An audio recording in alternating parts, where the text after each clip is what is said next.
Hello everybody, it's Sari here. I haven't spoken to you all for a while, and so thank you so much for stopping in and watching this video. Today I'm going to do a reading for our full moon in Gemini. So some people are referring to this as a super moon because it's actually got a lot to do with our emotions and our intuition and the superpowers that we have inside of us that are our intuition. And it's a very auspicious number that's associated with this moon, and that's the number 11, which is one of my favorite numbers. This moon is really good for us to be able to release a lot of energy. I'm going to be doing a special full moon reading today with these cards here.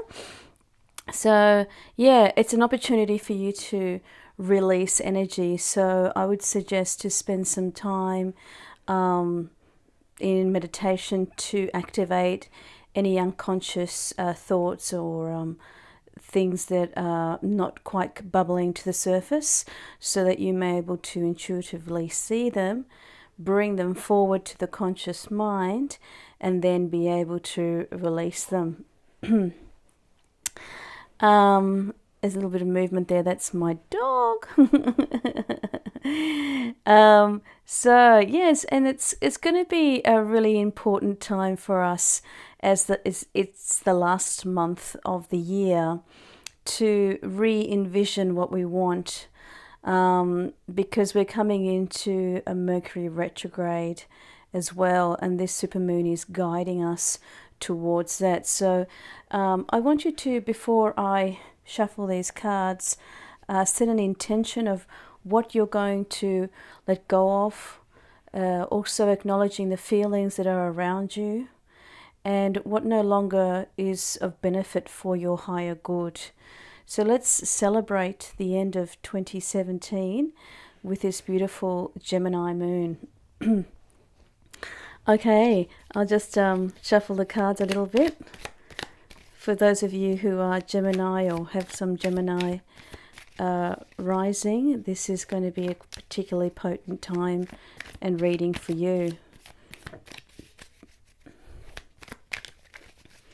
Okay, 5-card reading, here we go. This first card is going to be our shadow self. What is our subconscious saying to us?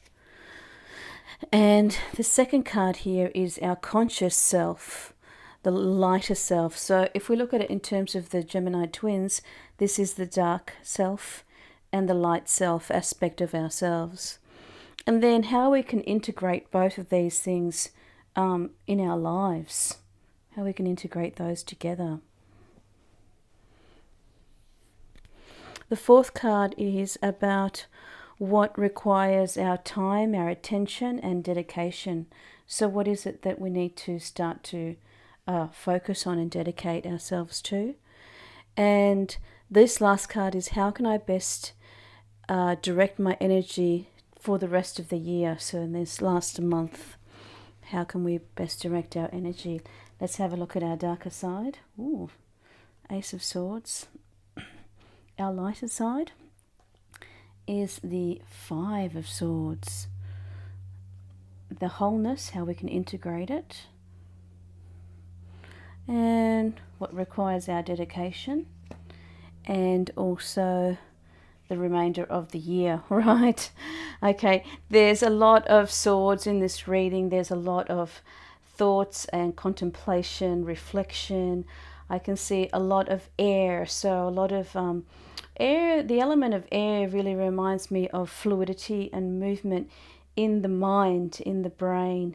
So some of us, I'm getting a feeling for this remainder of the year, need to really start to ground ourselves, get used to grounding ourselves, because as the holiday season is starting, we can get really in our heads and away from our heart, away from our spirituality as well. And the shadow twin is telling us that, because look, it is really about those new ideas. Let's start putting a new idea into implementing a new idea into our life, which is not necessarily about our thinking mind, but more about, you know, what we really want to let go of, what we want to bring in. And so that's really going to be important for us to acknowledge this subconsciously. We want to bring in something new. We want to let go of some things, but our conscious mind is not allowing that to happen because we are in conflict. The Five of Swords, you know, symbolizing a conflict within ourselves, maybe with others, you know, a duality of ideas that aren't necessarily balanced as well. This requires our dedication to get rid of, to make a real effort to move away from the conflict, not necessarily to get rid of it, but, you know, just to start having that balance as well. And, you know, the Two of Pentacles here is about finding that balance. It may have, I'm getting a feeling that it may have a lot to do with us in business and in pleasure, play, relaxation time with our family, because this is what these children are here for in the middle. Sense of yourself as a child. I'm sorry, the camera's moving so much. My doggy's licking her paws. So there's a sense of play within ourselves, or if you do have children, you know, think about how much time you're spending with them, how much time you want to spend with them. And yeah, even your fur children like me, that relates to me too. How can you integrate the new ideas, letting go of things, letting go of conflict, finding that balance in our life? And the answer is in our children, in the unconditional love of children that can help us. And that's what requires our dedication, is the balance. So finally, what does the remainder of the year look like for us?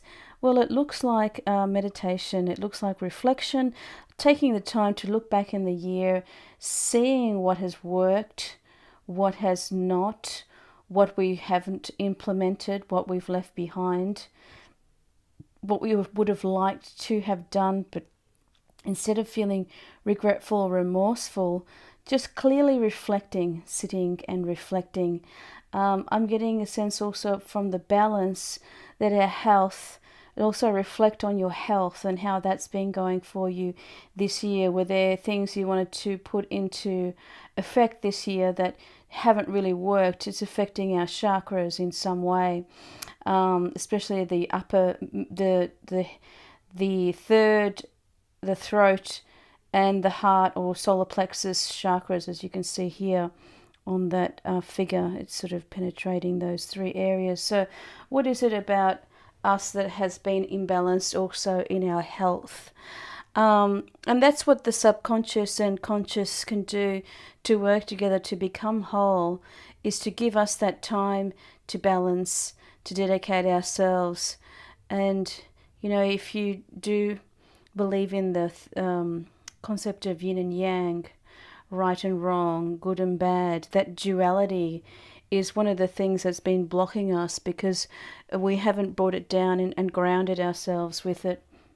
We haven't brought it into our reality in a way that it has been effective, but there's still time now to release it, and that's what this full moon is about, to releasing those things.